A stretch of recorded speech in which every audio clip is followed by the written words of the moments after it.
mimma la ya'lamun. Al-ayat. Hadirin sidang sholat subuh yang dirahmati Allah, alhamdulillah kita dapat bertemu pada pagi hari ini dalam keadaan sehat walafiat, dan mudah-mudahan berlanjut sehat terus sehingga kita dapat melaksanakan ibadah pengabdian kita kepada Allah SWT dari waktu ke waktu, dari saat ke saat dengan lancar.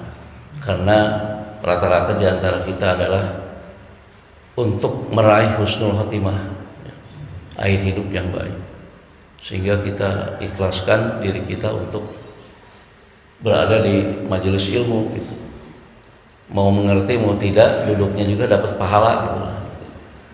Jadi ada kata mengatakan ungdur man qala wala tangdur ungdur man qala wala tangdur man qala.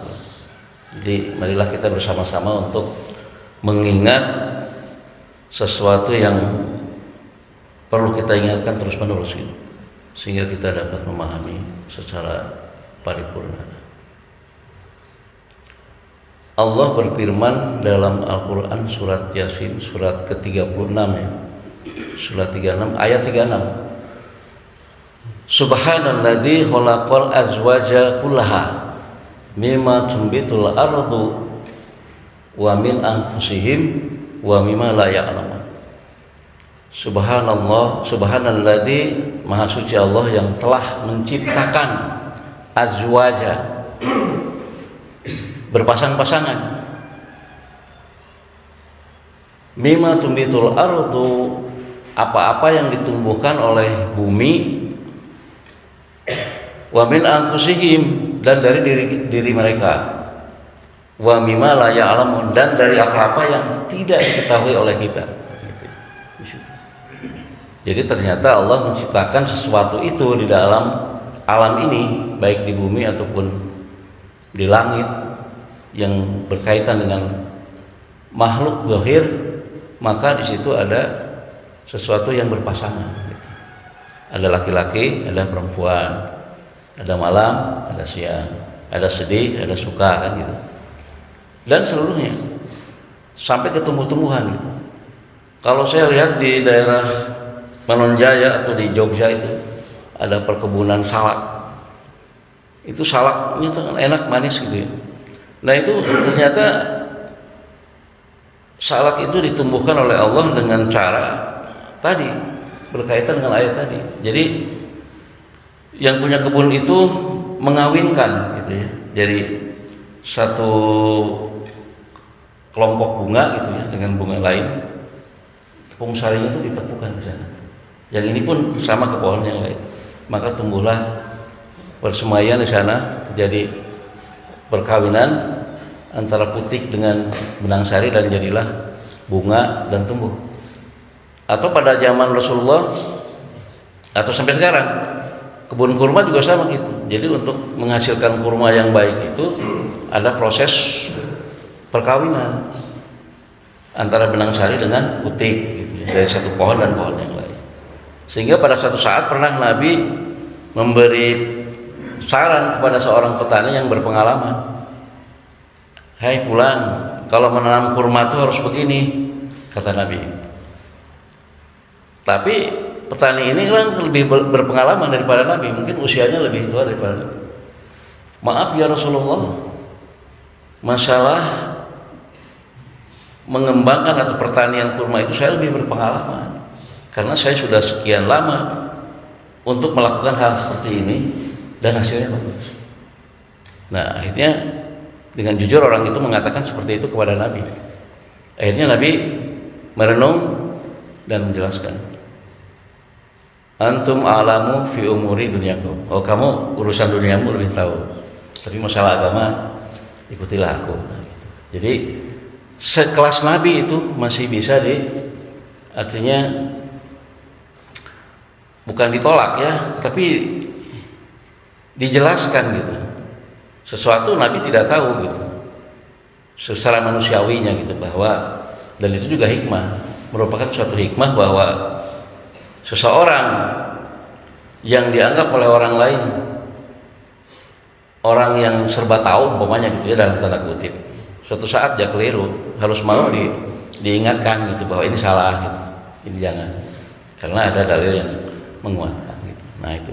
Jadi ini adalah pelajaran bagi kita bahwa ternyata ya seperti itu. Kehidupan itu ada berjodoh antara baik, buruk, senang, susah gitu. Laki-laki, perempuan dan sebagainya. Nah, ciptaan Allah. Sampai dalam surat Yasin ini mengatakan Allah berfirman seperti itu. Subhanalladzi, maha suci Allah yang telah menciptakan sesuatu itu berpasang-pasangan. Semuanya kulaha mimma tumbitul ardu wa min anfusihim. Baik yang ditumbuhkan oleh bumi, tumbuh-tumbuhan dan sebagainya, binatang dan manusia, anfusihim itu ke manusia itu ya. Dan wa mimma ya'lam, dari apa-apa yang belum diketahui oleh kita gitu. Itu ada suatu pasangan-pasangan seperti itu. Nah, itu yang harus kita renungkan dan itu harus menjadi bahan suatu renungan tafakur kita kepada Allah sehingga kita dapat meningkatkan lagi ketaatan kita kepada Allah. Ya, bapak-bapak kan ada jodohnya ibu gitu dan sebagainya. Ini adalah proses. Nah kemudian dalam surat yang kedua Allah juga menegaskan situ seruannya kepada orang yang beriman. Ya ayyuhalladzina amanu taqullah, hai orang-orang yang beriman, bertakwalah pada Allah. Wal tanzur nafsum ma qaddamat lighad. Sudahkah engkau persiapkan, sudah kau perhatikan sesuatu untuk bekal di hari yang akan datang, gitu kan? Nah, para ahli tafsir mengatakan bahwa kata ada di situ ada kata nafsun, diri ya. Maksudnya adalah berbentuknya nakiroh gitu. Kalau dalam ilmu balaghah itu disebut nakiroh. Nakiroh itu adalah kalau dalam bahasa kita disebutnya undefinitif. Sesuatu yang ditujukan, yang dijelaskan kepada seseorang tidak memandang orang itu siapa. Nah itu memang Nabi Allah dan Nabi mendidikan seperti itu. Siapapun orangnya, siapapun di situ, undefinitif. Kalau definitif seorang kan atau dua orang. Ini undefinitif, nakiroh. Nah dari kalimat nakiroh ini kita pahami bahwa siapapun orangnya harus mempersiapkan diri untuk lighad. Lighad juga sama nakiroh itu ya bentuknya. Lighad itu kan bisa besok, bisa lusa, bisa tahun depan, bisa akhirat ganti gitu. Ya bentuknya seperti itu. Yang jelas kita harus mempersiapkan diri. Kita dipanggil Allah kan tidak tahu. Mungkin sejam lagi, semenit lagi, besok, lusa, kapan? Tidak tahu. Tapi kita harus mempersiapkan diri. Nah, mempersiapkan dirinya inilah tadi bagaimana kita bersikap kepada ajaran-ajaran yang sudah diberikan kepada kita baik oleh Allah dan Rasulnya. Nah, ini sebagai bekal gitu. Kita mengupdate terus apa-apa yang kita dapatkan, jangan merasa cukup ini, tidak, cari terus, gali terus. Nah itulah jihadnya gitu. Jihad kita kan tidak perang sekarang, tidak menghadapi musuh yang nyata seperti itu, tapi adalah jihadul fikr atau jihad nafs gitu ya. Apakah ini benar? Oh, saya mendapatkan ini keterangan benar, tapi apakah betul? Cari lagi. Jadi update terus dalam ajaran Islam itu terus memperdalam. Jangan ada membaca doa ruku teh subhana rabbiyal azim eta terus cari yang lain masih ada gitu. Ada doa sujud teh subhana rabbiyal a'la wae eta terus, jangan cari lagi, ada buka lagi. Nah ini dengan memiliki suatu buku pelajaran, nah kita itu sudah berjihad di situ ya, jihadul fikr, berjihad berpikir, mencari terus mencari gitu. Sehingga kita akan mendapat wawasan yang lebih luas gitu. Dan ketika melihat suatu perbedaan yang notabene masih mengacu pada suatu keterangan atau dalil, kita tidak kaget gitu. Tapi kalau kita tidak seperti itu, akan menjadikan halangan bagi kita, handicap bagi kita dalam situasi yang melihat sesuatu yang berbeda gitu. Nah ini ya, jadi itu perlu untuk seperti itu. Jadi silakan buka lagi. Makanya dalam hadis dijelaskan bahwa doa-doa dalam pelaksanaan ibadah itu macam-macam gitu. Ada contohnya dari ruku aja ya, subhana rabbiyal azim. Yang kedua ada subhanakallahumma rabbana wa bihamdika allahumma ighfirli, nah, bisa, dan yang lainnya. Nah ini, atau dalam tasahud juga tidak satu, dan bacaan iftitah juga banyak gitu. Ada yang lebih panjang, ada yang pertengahan, ada yang pendek. Nah ini harus kita pelajari gitu. Kita harus semangat untuk mempelajarinya. Masalah hafal itu nama kumangkelah, tapi kita belajar, kita bertanya, kita pelajari gitu. Nah ini yang harus dilakukan oleh umat Islam pada saat ini, karena kita harus ada bekal ya. Jadi bekal tadi ligot tadi ya, yang berbentuk nakiro, apakah untuk besok, untuk lusa, untuk akan datang, atau tahun depan. Ini harus ada gitu. Jadi jangan tosnya didinya gitu, jangan, itu harus ada gitu. Nah kemudian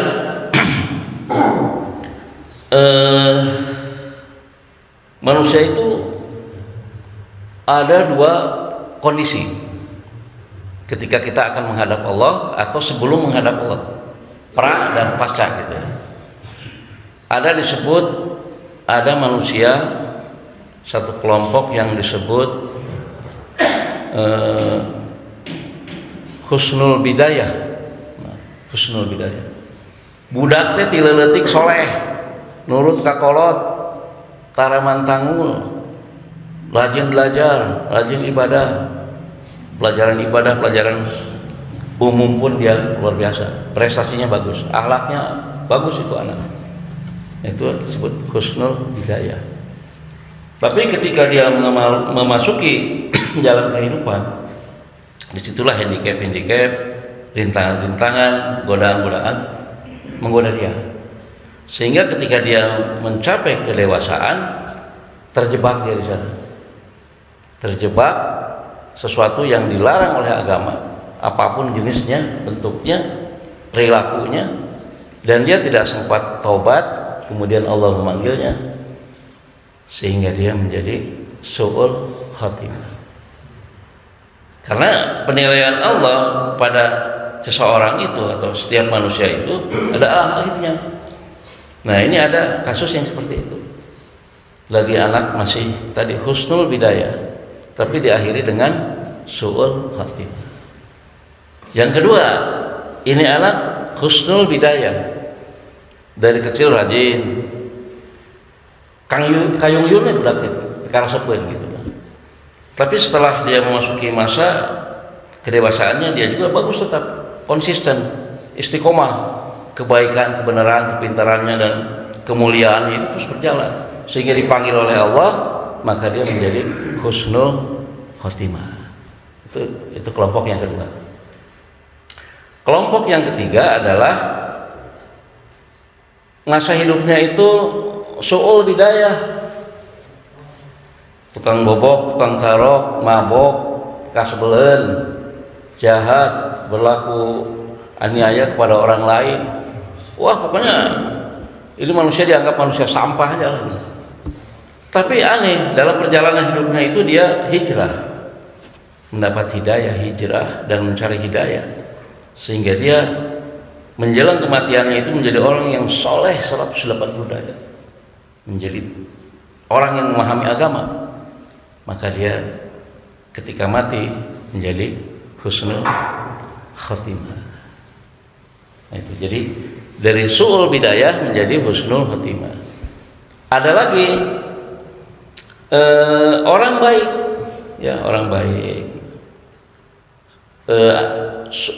Husnul bidayah di masa anak-anak, ya, di masa anak-anak. Sudah dewasanya juga soleh, sudah mendekati husnul khotimah lah gitu. Tapi ketika di perjalanan hidupnya, di akhir hajalnya itu dijalib gitu. Nah, akhirnya dia mati dalam murka Allah, maka dia itu disebut kelompok manusia yang su'ul khotimah. Jadi jangan sampai kita ada kelompok-kelompok seperti itu. Jadi Ada yang pertama itu husnul bidayah, berakhir dengan su'ul khatimah. Tapi ada yang kedua husnul bidayah, berakhir dengan husnul khatimah juga. Ada juga yang su'ul bidayah tapi berakhir dengan husnul khatimah. Nah, yang lebih parah itu yang dari kecil su'ul khatimah, di sekolah su'ul khatimah. Nah, ini yang bahaya ya.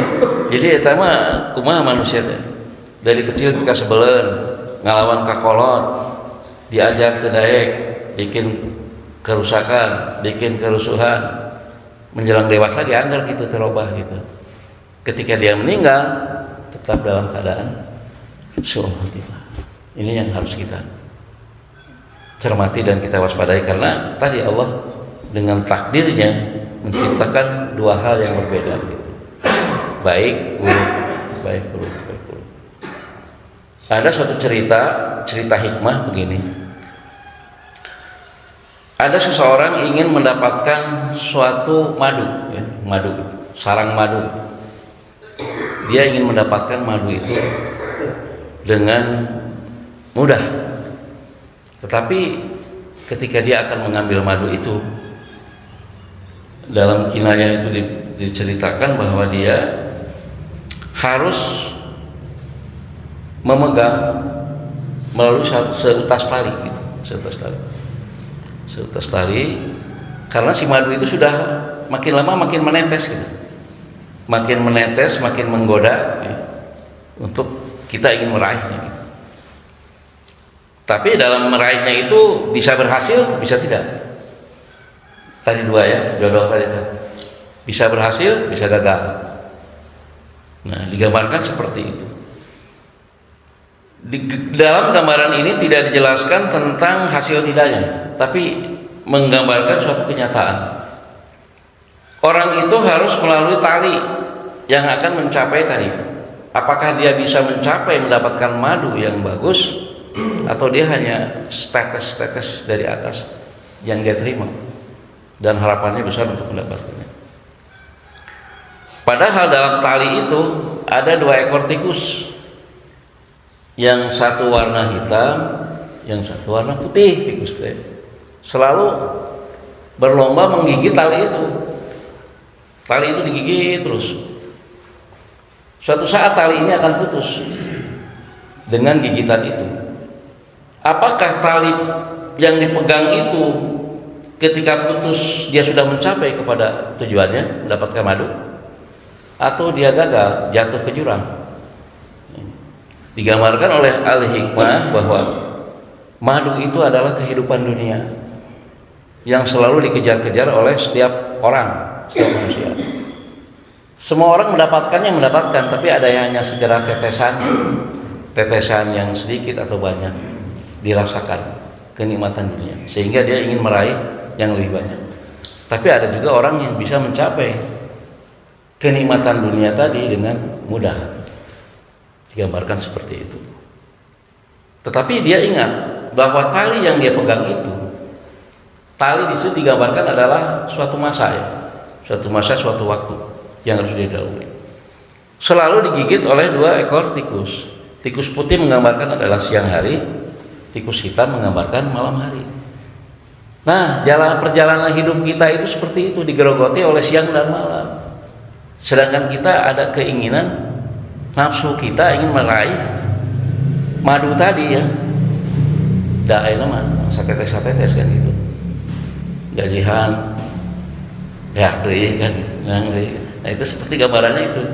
Atau usaha ini dapat keuntungan, rugi lagi, ada yang nipu. Nah, itu kan qadarullah kan, seperti itu kehidupan. Dapat lagi. Tapi ada juga yang sok menang madu TKB. Hayang miskin gak hese gitu. Ada yang seperti itu.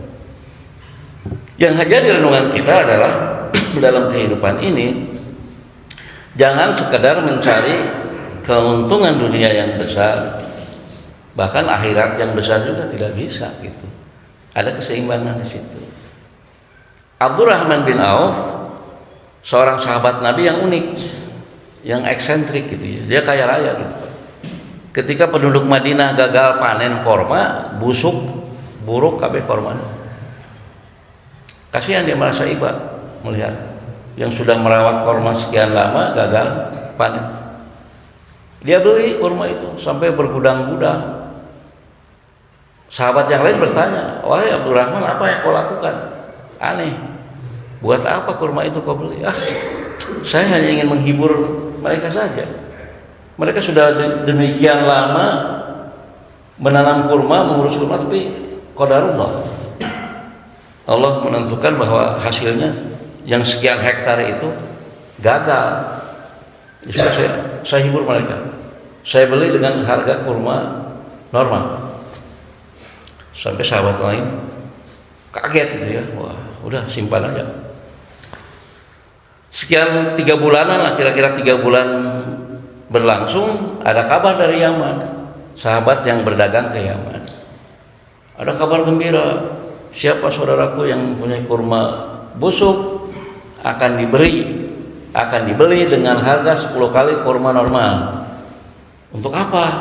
Untuk campuran obat. Di sana ada suatu wabah yang memerlukan campurannya adalah kurma busuk yang dikeringkan. Wah, itu benghar dewa gitu. Nah, itu kalau sudah ditentukan seperti itu. Padahal dia ingin merasakan, apakah saya sudah mengorbankan dengan harta saya yang sekian banyak ini saya bisa merasakan kemiskinan? Ternyata tidak. Kalau Allah sudah menentukan. Nah ini ya. Jadi benghar terus Abdurrahman bin Auf, Utsman bin Affan gitu ya.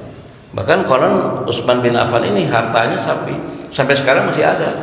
Masih diamankan gitu ya oleh pemerintah Saudi Arabia. Wallahu alam. Itu seperti itu katanya. Nah, ini. Kalau orang sudah ditentukan seperti itu. Tapi Abu Dzar Al-Ghifari, dia adalah seorang tokoh preman yang luar biasa ya. Maka disebutnya juga Abu Dzar Al-Ghifari. Dia adalah pemuka suku Ghifar. Pekerjaan mereka menyamun, ngerampok, membegal. Tidak ada satupun orang tersisa. Hartanya diambil, orangnya dibunuh. Itu suku Ghifar. Nah, salah satu pemimpinannya, pewarisnya adalah Abu Dzar Al-Ghifari. Suatu saat Abu Dzar ini diberikan hidayah oleh Allah dan ingin bertemu dengan seseorang yang bernama Muhammad. Apakah betul orang itu adalah orang mulia dan sebagainya gitu. Abu Dzar dengan menyamar menjadi orang biasa menyusup ke kota Mekah, ingin memperhatikan apa yang diajarkan, seperti apa orangnya, dan saya ingin tahu, atau perlu saya bunuh. Nah gitu kan. Tapi setelah Allah memberikan hidayah, Abu Dzar melihat dengan mata kepalanya sendiri siapa yang disebut Muhammad itu, dan dia tertarik. Akhirnya dia, singkat cerita, dia menyatakan masuk Islam dan mempelajari Islam. Dan dia satu kampung, satu negerinya itu Al-Ghifar itu masuk Islam semua. Karena zaman dulu kan gitu ya. Kalau seorang sudah dijadikan suatu pemimpin, ada suatu perubahan keadaan, ikut kepada pemimpinnya gitu. Zaman dulu mah gitu. Nah akhirnya beda dengan zaman sekarang ya Pak ya. Zaman sekarang kan benar kayak anggar we ada kahayang lah gitu. Jadi jalan masing-masing gitu. Kalau dulu mah ada istilah korupsi berjamaah, akhirnya masing-masing gitu. Ininya lemah, jadi seperti gurita sekarang tuh ya. Nah, dulu enggak. Nah, akhirnya dinyatakan oleh Allah bahwa Abu Dzar ini masuk Islam sendiri dan dia akan mati juga sendiri dan masuk surga sendiri. Bayangkan. Orang yang suul bidayah itu membunuh, merampok, mungkin memperkosa dan sebagainya. Tapi ketika hidayah datang, dia hijrah jadi husnul khotimah, jadi sahabat yang luar biasa. Termasuk Umar, termasuk siapa lagi itu, Khalid bin Walid, banyaklah. Ikrimah bin Abu Jahal dan sebagainya, banyak. Itu yang diberikan hidayah oleh Allah dan mati dalam keadaan husnul khotimah.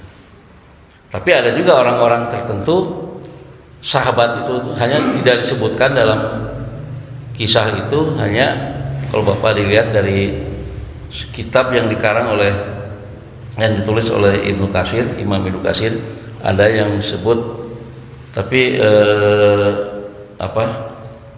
risal ikhtisarnya saja yang disebut kitabnya itu kitab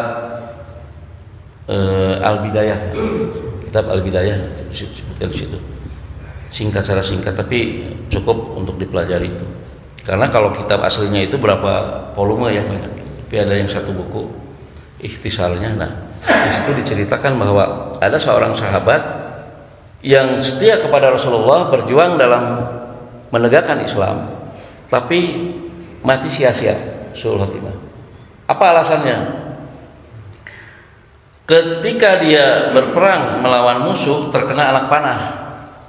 Anak panah ini tepat di depan jantungnya, mengenai jantungnya, dan dia tidak tahan menahan sakit dengan anak panah seperti itu. Karena tidak tahan menahan sakit, dia mencoba bunuh diri dan menekankan panah itu pada pohon, dan akhirnya dia tewas. Sahabat lain melihat kejadian itu, mengabarkan kepada Rasulullah. Wahai Rasulullah, sahabat kita sudah gugur, sudah syahid di medan pertempuran. Bagaimana ini? Apakah kita urus sekarang? Karena yang syahid itu kan tidak dimandikan ya, tidak dimandikan, tidak disolatkan kalau yang syahid itu. Kecuali dua benda yang tidak boleh dibawa: kulit, tali pinggang dari kulit tidak boleh, dan logam. Kalau ada tali pinggang yang ada gespernya kan dari logam, itu boleh. Dua itu yang tidak boleh, yang lainnya boleh. Kata Rasulullah, tunggu sebentar. Orang ini suul khotimah. Wah, para sahabat kaget. Ya Rasulullah, kenapa demikian? Bukankah dia, sebutkan riwayatnya kan ya. Sungguhnya Jibril memberitahuku bahwa dia mati dalam keadaan bunuh diri. Kok bisa ya Rasulullah? Dia tidak kuat menahan panah yang menancap di jantungnya, dan dia mengakhiri hidupnya dengan menekan anak panah itu, menusuk jantungnya, dan dia tewas. Berarti dia suul khotimah. Nah, ini ngeri kan kejadiannya. Dia sudah sekian tahun berjuang dengan Rasulullah, puluhan tahun. Setiap peperangan dia ikut, dari mulai perang Badar sampai dengan terakhir perang Badar, perang Honda, dan perang-perang yang lainnya dia ikut. Tapi di satu saat dia seperti itu. Nah inilah, jadi kehidupan manusia itu yang dinilai oleh Allah baik buruknya gitu. Nah, kesempatan kita dalam hidup ini, apalagi kita sudah di penghujung waktu ya, marilah kita bersama-sama untuk lebih menggali ilmu agama. Bukan melupakan dunia, bukan. Karena Al-Quran juga melarang kita untuk melupakan dunia. Wabtaghi fima atakallahu darul akhirah, wala tansa nasibaka minad dunya wa ahsin kama ahsanallahu ilaika gitu. La tabghi fasal arda wallahu innallaha la yuhibbul mufsidin. Jadi marilah kita beramai-ramai bersama-sama bersemangat mencari bekal untuk akhirat, tapi jangan dilupakan bagian duniamu, jangan dilupakan gitu. Artinya kita di situ ada tawazun ya. Tawazun itu keseimbangan antara dunia dan akhirat. Masalah umpamanya akhiratnya lebih banyak, lebih bagus, tapi dunia jangan dilupakan. Karena di situ wala tansa nasibaka minad dunya, jangan dilupakan dunia itu. Karena itu bagianmu di situ. Kamu nikah, kamu makan yang enak, tapi ibadah. Makan tidak berlebihan, nikmat ibadah. Melihat pemandangan Darul Alam dengan menggoyang sepeda, senang kan? Subhanallah, Masya Allah, pemandangan bagus, ibadah. Jadi semua ibadah, walaupun de facto dia melakukan kegiatan duniawi yang sesuai dengan instingnya sebagai manusia, tapi di situ unsur-unsur ibadah ada gitu. Pak Yadi bersepeda kan menikmati pemandangan berenang. Waduh, subhanallah, bagus ya. Senang. Yang tidak goes jalan kaki, aduh, tinggalin pemandangan. Yang lain senang apa, makan atau apa. Tapi tetap mengingat Allah gitu. Nah, inilah dari kata-kata kita yang keluar yang selalu memuji Allah dan berzikir, itu adalah ibadah bagi kita. Subhanallah walhamdulillah wala ilaha illallah wallahu akbar wala haula wala quwata illa billah, itu kan sudah berpahala. Atau yang lebih singkat lagi, ada setiap ada waktu Bapak mengatakan subhanallah al-azim, subhanallah wa bihamdihi subhanallah al-azim, sudah jadi ibadah. Timbangannya itu tinggi ya, walaupun zikirnya pendek. Subhanallah wa bihamdihi subhanallah al-azim gitu. Atau lebih panjang lagi, itu bagus. Atau subhanallah wa bihamdihi adada khalqi wa ridha nafsi wa zinati arsy wa midada kalimati, boleh. Jadi dalam mulutnya itu selalu basah dengan zikir dan istighfar kepada Allah gitu. Nah, itu yang jadi ibadah. Makan bismillah alhamdulillah gitu. Jadi kenikmatan dunia yang kita rasakan itu menjadi lahan ibadah juga gitu. Ini maksudnya ya, wala tansa nasibaka minad dunya. Dan berbuat baik, wa ahsin kama ahsanallahu ilaik, dan berbuat baik kepada orang lain, kepada lingkungan, pada alam dan sebagainya. Nah, ini maksudnya ya. Jadi itulah bagaimana kita berlomba dalam hidup ini mencari kebaikan untuk bekal kita. Bukan artinya kita harus tahajud terus. Tahajud harus, tapi tidak saya mau saum terus, mau buka, dilarang oleh Nabi itu. Ada sahabat yang seperti itu. Saya tidak akan nikah, mau ibadah terus, dilarang oleh Nabi. Saya mau sholat terus, tidak akan tidur. Saya sampai kapanpun. Saya tidak akan makan, mau saum terus sampai saya tumbang, dilarang oleh Nabi. Manusia yang paling mulia itu saya, kata Nabi. Tapi saya juga tidur, saya ibadah, saya tidur. Saya juga punya istri, saya punya keluarga, saya lapar, saya makan, saya saum, saya buka gitu. Nah, jadi hal-hal yang inilah yang harus kita perhatikan, tapi ada tawazunnya di sana, keseimbangan gitu. Jangan jomplang gitu, Pak. Masalah persentasenya silakan diatur oleh kita. Jadi kalau ini tidak ada unsur penilaian tawazun, keseimbangan ini, berarti hidup tidak adil gitu. Umpamanya masalah sedekah lah. Orang kaya sedekah akan lebih banyak, mungkin ratusan juta bisa gitu. Kalau begitu orang miskin mau menang pahala tuh, udah tuh bisa sedekah. Padahal tidak seperti itu. Yang dinilai oleh Allah bukan semata-mata jumlahnya, tetapi keikhlasannya. Untuk standar orang yang pas-pasan, bersedekah 5.000 sudah luar biasa itu. Ya. Lebih banyak dari itu kalau ada silahkan gitu. Karena kan dalam surat Al-Baqarah ayat 218 dijelaskan kulil af, sedekah atau infak itu kulil af, sisa dari kebutuhan gitu. Dapat gaji 100 juta, yang nyicilan mobil sekian, yang beli ini sekian, untuk anak-anak sekian. Oh, ada nih uang yang tidak diganggu sekian, apa silahkan. Nah, keluar sedekah gitu. Jadi jangan seluruhnya. Kalau ada pemuka agama yang mengatakan sedekah kudu ikhlas kabeh dibikeun, nah itu mah salah, tidak ada ajaran seperti itu. Atau pengajian teh bangkrut, terus dompetnya diambil gitu. Gelangnya diambil, enggak seperti itu Islam. Kalau tidak ikhlas, enggak ada pahala. Bapak menyumbangkan 100 juta tidak ada ikhlas, bahkan hanya sekedar ingin dilihat oleh orang lain, tidak ada pahalanya, Pak. Jadi keikhlasan itu standarnya adalah kondisional ya. Kondisional ditentukan dengan kebutuhan kita. Tapi kita melakukannya ikhlas. Segala sesuatu juga harus ikhlas gitu. Nah, inilah yang diajarkan oleh Allah dan Rasulnya kepada kita dalam mengisi sisa hidup kita, untuk selalu kita update, memahami ajaran-ajaran agama, sehingga dari masalah sholat dan sebagainya kita terus itu pelajari. Jadi jangan jangan jadi pelajari. Oh, ini ada perbedaan, ini apa dalilnya, ini laksanakan. Sehingga ketika kita melaksanakan sholat dari hari ke hari itu ada doa ataupun redaksi doa yang berbeda gitu. Nah, itu kita ikuti. ketika sholat sendiri ini iftitahnya, kalau berjamaah ini, kalau hari lain yang ini lagi. Kita pelajari terus itu. Wajibnya apa? Mempelajarinya.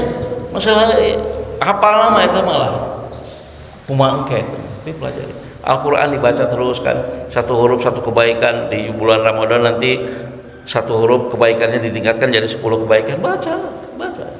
Ada yang terbata-bata membacanya, ada yang sudah lancar, ada yang suaranya merdu, silakan. Tapi dibaca tiap hari gitu. Minimal masa lembar lah sehari lah. Sajus sehari lo bagus gitu. Selembar. Terus selembar perilaku seayat tuh bisa sapoe. Nah itu jadi. Nah inilah harus itu ya, karena Al-Quran itu kitab kita yang harus kita cintai. Nah maka kita akrabkan diri kita dengan itu. Nah inilah yang harus kita renungkan. Mudah-mudahan uraian singkat ini bisa menjadikan inspirasi bagi kita dalam berbuat baik, apakah masalah ukhrawi keakhiratan kita dan masalah keduniaan kita yang bernuansa bernilai ukhrawi. Kalau ada pertanyaan silakan Pak, yang berkaitan dengan ini. Tidak ada? Nah kalau tidak ada, marilah kita untuk banyak melihat ayat-ayat Al-Quran yang berkaitan dengan kehidupan kita. Karena hidup kita itu kan sebagai manusia banyak sekali perintahnya dalam Al-Qurannya untuk beribadah kepada Allah dengan berbagai macam cara. Karena Allah sendiri sudah memberikan kepada kita kelebihan-kelebihan daripada makhluk lain. Manusia terdiri dari gorizah dan atau insting, dan di situ ada fitrah gitu. Tapi kalau binatang tidak, dia hanya insting saja. Makanya kalau manusia kehilangan fitrahnya, apa bedanya dengan binatang? Libido sama punya kan?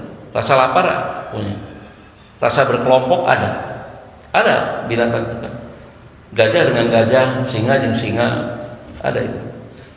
Nah manusia itu makhluk sosial, dan dia berinteraksi dengan berbagai macam etnisnya gitu. Kalau manusia, karena dalam surat Al-Quran, dalam surat yang lain dijelaskan bahwa Allah menciptakan manusia itu dari 2 orang ya, laki-laki perempuan, yaitu Nabi Adam dan Sayyidah Hawa, untuk suuban wa qabailan gitu, menjadi bangsa-bangsa bersuku-suku untuk lita'arufu, saling mengenal. Nah dari saling mengenal inilah, dari berbagai bangsa dan suku, Allah memberikan suatu penegasan, inna akramakum indallahi atqakum, dan yang mulia di sisiku adalah yang paling takwa kepadaku. Siapa saja itu? Nah ini juga berbentuk nakiroh ya, nakiroh dalam penegasan Allah dalam keimanan dan ketakwaan. Tapi kalau tadi adalah mengingatkannya adalah mencari, yaitu kan nafsu tadi ya. Siapapun orangnya seperti itu harus mempersiapkan diri. Tapi kalau dalam penciptaan Allah mengatakan suuban wa qabailan itu, jadi diciptakan manusia dengan berbagai macam bangsa, suku bangsa dan suku, anak-anak sukunya dan sebagainya kan. Nah ini untuk saling lita'arufu, saling mengenal, sehingga dari situ dinilai nanti inna akramakum indallahi atqakum.